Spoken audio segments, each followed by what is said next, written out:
Oi, tudo bem com você? Eu sou um idealista, e antes do vídeo começar, eu vou colocar alguns adendos. O primeiro é que esse é o último vídeo que eu vou postar de The Coffin of Andy and Leyley até o lançamento do capítulo 4, porque simplesmente eu não aguento mais fazer vídeos sobre. Eu sei que vocês gostam, mas eu já tô na minha paciência final e esse roteiro já foi trabalhoso o suficiente para escrever, por mais que eu tive alguma ajuda para escrever com algumas pessoas aí. De qualquer jeito, eu quero agradecer aos que me ajudaram a escrever e eu quero agradecer a você que tá aqui no vídeo. E também mais uma coisa, nos comentários desse vídeo podem comentar qualquer tipo de coisa que vocês queiram que eu traga para esse canal. Pode ser série, jogo, filme, pra mim não importa. Eu quero roteiro, eu quero fazer vídeo. E principalmente fazer vídeo do agrado de vocês. Se você chegou até aqui, eu presumo que você queira ver o vídeo, então eu vou parar de enrolar e vou prosseguir logo. Novamente agradeço a todas as pessoas que me ajudaram com esse roteiro, não foi fácil de escrever, e obrigado. Vamos pro vídeo.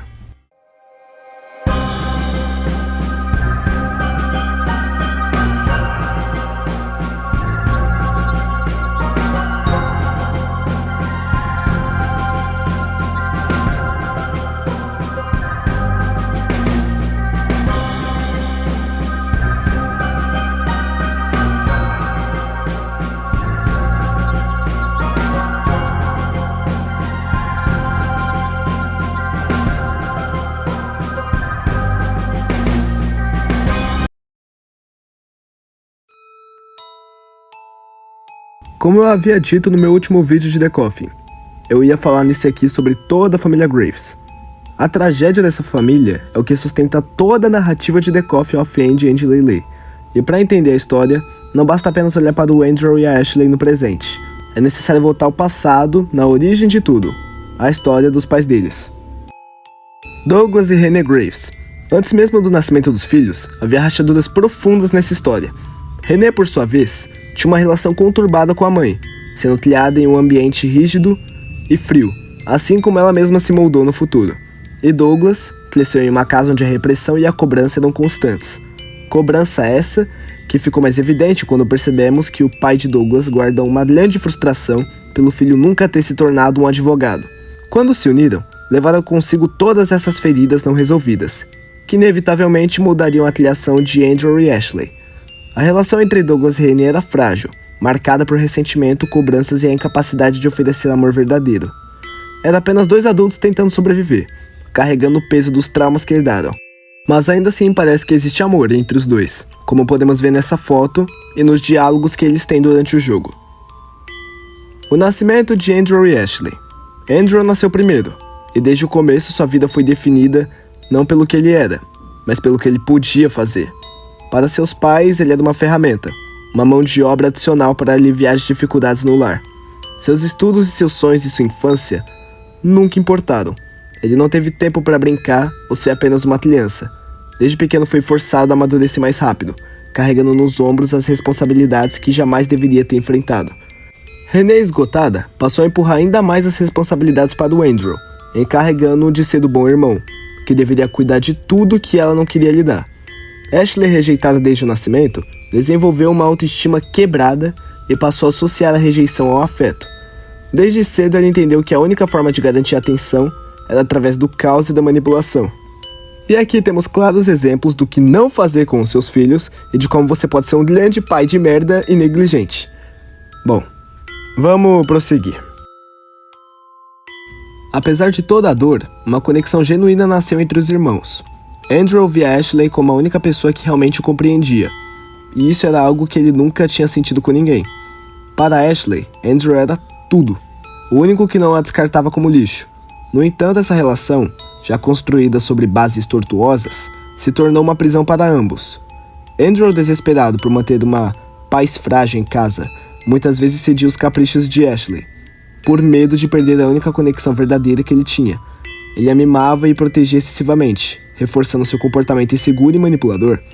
Ashley, por outro lado, usava sua vulnerabilidade para amarrar Andrew a ela. Ela se tornou dependente do controle que exercia, fantasiando a época que eram apenas Andy e Leyley, um período de falsa segurança e poder. A morte dos pais dos Graves simboliza o fechamento do ciclo de abuso direto que moldou Andrew e Ashley. Para Andrew, a morte dos pais foi amarga. Embora soubesse que eles nunca o amaram de verdade, ainda assim carregava a culpa de ter falhado como filho. Sua boa imagem perante eles morreu ali, junto com qualquer esperança de redenção. Ashley, por sua vez, vivenciou a morte dos pais como uma libertação. Ela nunca os amou e nunca sentiu gratidão. Para ela, assassiná-los foi uma vitória, uma cartaz de toda a humilhação que sofreu. Mas a tragédia é que, mesmo livres, Andrew e Ashley não conseguiram se libertar do que se tornaram. Os fantasmas do passado continuam moldando seus comportamentos, seu modo de amar e sua incapacidade de conseguir seguir em frente. No presente, a relação de Andrew e Ashley atinge um nível de deterioração irreversível. Eles já não são mais irmãos. São dois náufragos se agarrando um ao outro, afundando cada vez mais.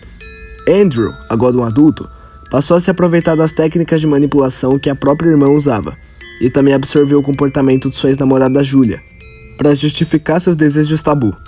Ele se tornou cínico, dependente e ressentido, incapaz de imaginar uma vida sem Ashley, mas também incapaz de amá-la de forma saudável. Ashley, ainda presa à fantasia de Andy e Leyley, insiste em manter a ilusão de que nada precisa mudar. Ela usa seu comportamento infantil e seus chiliquezinhos como forma de controlar Andrew, temendo perder a única pessoa que ainda lhe dá sentido. Embora ela não o ame de verdade, pois já foi mostrado no jogo que Ashley não ama o Andrew. Ela ama tê-lo, mas amar Andrew é uma coisa diferente. Nos finais do jogo, esse ciclo de dependência e autodestruição atinge o ápice. Na rota do casamento, vemos o Andrew esgotado e sem esperança, ciente de que a relação deles é uma bomba relógio. Ele percebe que tudo o que construiu pode ser perdido, e a insegurança o consome. O medo de ver Ashley seguir em frente sem ele o leva à decisão desesperada. Se ela não puder ser dele, então ambos devem morrer juntos. É a forma distorcida que Andrew encontrou para garantir que seu sacrifício não tenha sido em vão. Ele não quer mais ser Andy e Leyley para todo sempre. Quer que Ashley cresça, para que eles possam viver juntos como iguais. Mas no fundo ele sabe que isso nunca vai acontecer. E ironicamente, ao forçá-lo a escolher entre a morte ou permanecer nesse ciclo, confirma a ideia que ele sempre temeu, de que eles estão presos nesse ciclo vicioso e asqueroso pelo resto da vida. Já na rota Cliffhanger, ou no português literal na rota Suspense, o demônio revela o que estava oculto desde o início. A relação dele já morreu, mesmo que eles tentem se enganar. Ashley se tornou uma mulher mimada e egoísta, incapaz de oferecer algo além da sua aparência. Andrew, por sua vez, perdeu completamente sua identidade, vivendo apenas para perseguir um ideal vazio. Seus olhos riscados representam a morte da sua capacidade de enxergar propósito. Resta apenas o sexo e a degradação. E um comentário importante feito nesta parte em relação a este contexto foi feito pela pessoa que me ajudou a escrever esse roteiro. O comentário que ele fez foi implementando uma frase de Nietzsche: Deus está morto e nós o matamos, que se encaixa perfeitamente nesse contexto. A inocência deles morreu, e eles mesmos foram os assassinos de tudo que era puro.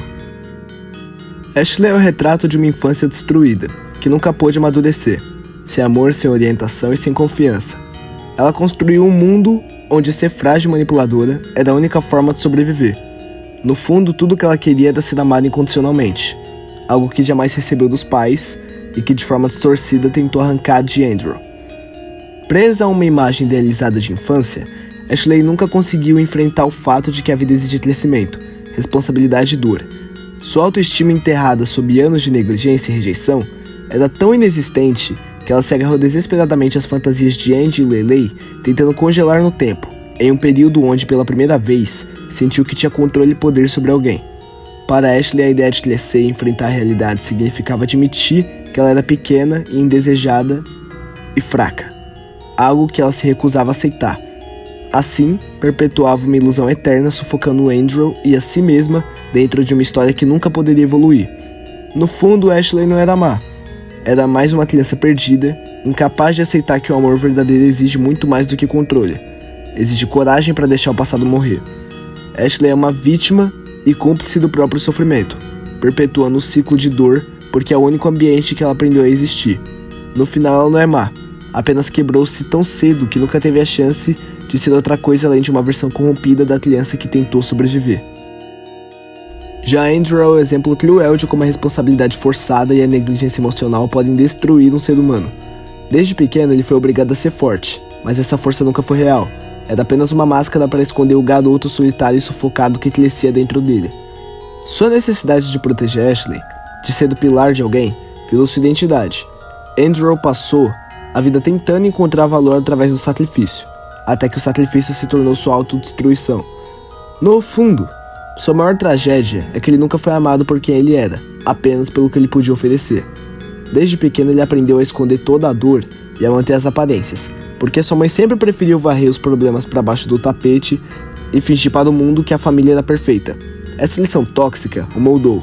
Andrew se tornou alguém que sofria em silêncio, que carregava o peso dos outros sem nunca pedir ajuda, enquanto seu interior se despedaçava. Com Ashley ele repetiu o mesmo ciclo. Deu tudo o que tinha, tempo, energia, sonhos, sanidade, até que não restasse mais nada dentro dele. Mas para ela nunca parecia o suficiente. Cada sacrifício que ele fazia era devorado sem retorno. E Andrew, já tão acostumado a viver pelo olhar dos outros, acreditava que ela precisava apenas se doar mais e mais até o fim. Quando adulto, essa sede de ser indispensável o empurrou para atos de manipulação, dependência emocional e possessividade. Andrew não é apenas um agressor ou uma vítima, é a fusão de ambos. Um homem arruinado pelas expectativas irreais que carregou, e que, incapaz de perdoar a si mesmo, arrastou Ashley junto com ele para a queda, no sentido metafórico e literal. Tudo em The Coffee of Andy and Lily é uma consequência encadeada, não existe problema isolado. Os erros dos pais moldaram Andrew e Ashley, que por sua vez se moldaram mutuamente de forma destrutiva. Mesmo que alguns erros não fossem inteiramente culpa deles, a responsabilidade pelos próprios atos permanece. O passado não justifica, apenas explica. No fim, tanto Andrew quanto Ashley encaram a ruína que construíram juntos, uma relação onde o amor e a destruição caminham lado a lado. The Coffee of Andy and Lily é uma história brutal sobre dependência emocional, perda de identidade e um ciclo interminável de feridas não curadas. Fico feliz por todo o engajamento até aqui. Eu sou muito grato a todos que assistiram. Deixem um gostei e compartilhe esse vídeo porque me cansou muito e foi um dos roteiros que eu mais tive trabalho para escrever, para garantir que eu não ia errar. Espero ter conseguido atender as expectativas de todos e eu sou um idealista.